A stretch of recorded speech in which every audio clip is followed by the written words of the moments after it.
रोम रोम भाई साहब। तो मेरे फर्स्ट ब्लॉग में आप सभी औरों को दिल से स्वागत कर। जब ब्लॉग में मैं यहाँ पे बताए बार रहा हूँ भाई साहब कि सवेरे से शाम तक हमारे घर बार हमसे का काम करवाते हैं, वो सब काम मैं यहाँ पे बिल्कुल ब्लॉग के माध्यम से बताए बार रहा हूँ। तो फिर चलें तो फिर तो भैया जो है वो हमारो सार घर, कपड़ा घर, कंडा घर, लकड़ी घर, आग दलदर, लहसन घर। क्या बात है सर, क्या बात है सर।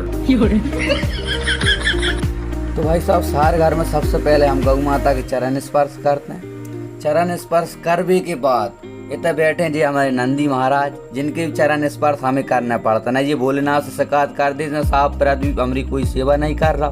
और ये देख भी में था बहुत सीधे लग रहा है, लेकिन ये है बहुत चालू साहब। पीछे का वो बिना गलती के मूड मार देते साहब, हमें मूड के भर उल्टा देते हैं जी। के बाद भाई साहब ये दो काम चरण स्पर्श करने के बाद गौ माता के और नंदी महाराज के, इसके बाद हमें का काम रहता है वो हमें आप बताए बा रहे हैं वहाँ। तो भाई साहब सबसे पहले हमारे घर वाले गौ माता का जो धुआं करवाते हैं।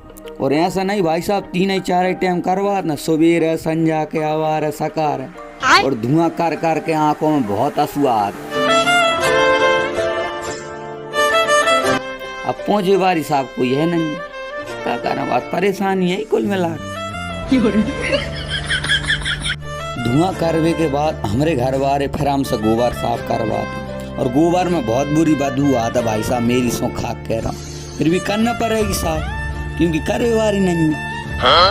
पर भाई साहब जिनके करेवारी है वे भी गोबर ही कर रहे हैं। पर बिने देख के तनक दिल में ठंडक मिल जाता है। चलो बिन कहेगी फिर भी वे गोबर कर रहे हैं। मतलब रड़ुआ और भ्याता में कोई अंतर नहीं है। रड़ुआ भी गोबर फेंक रहा है, भ्याता भी गोबर फेंक रहा है। ये सच्ची रड़ुआ ही होता है, कम से कम घरवारी गुलामी तो नहीं करना पड़ रहा। क्या बात है सर, क्या बात है सर, क्या बात, ये बात है। अरे सर क्या बात है। गोबर साफ कर कर के तो भाई साहब ने दौड़नागिरी पर्वत बना दो, जो देख लो देख लो।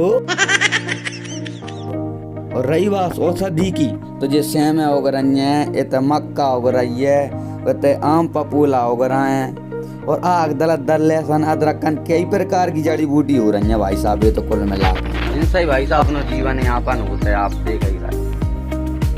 इसके बाद मैं जाने पड़ता खेतन पे गट्ठा ले फिर चले फिर हाँ। तो भाई साहब हाँ के प्रसाद पाक है और हाथ में हथिया लेके अपन फाइनली आ चुके हैं हमारे खेत पे। तो बढ़िया भाई साहब हमारो खेत है वो 4 बीघा, और ज्वार मिक्सचर खेत है वो। ज्वार सोयाबीन है मतलब जहाँ में, और ज्वार थोड़ी पीरी पड़ रही है, हरी सी जल रही है, तना भरेला खेत है वो। और भाई साहब इल्ली को पेड़ को बहुत है वो हमारे यहाँ। 4 बेर दवाई डालने के बाद भी कारोटा इल्ली बन रही। और आपके तक कैसो का माहौल है वो, फसल को वो भी बताइयो। और अब अपन कर रहे हैं गट्ठा, और जहीं अपन करते हैं खेत पे ही अपने ब्लॉग की समाप्ति। और ब्लॉग में अगर आपको एक भी बात अच्छी लगी हो तो बिल्कुल कमेंट में जरूर बताइयो यार, कमेंट करियो बढ़िया, जैसे भी आप लगे अच्छी बुरी ऐसे ही कर दीजिए यार। तुम तो है कि नहीं है, तनक माहौल समझ रहे हो आप, तनक मनोबल बढ़ जाए और थोड़ी और अच्छी लग गई हो तो फिर आप समझ लीजिए और बतावे जरूरत ही नहीं। ठीक है, मिलते हैं फिर नेक्स्ट ब्लॉग में। सीताराम।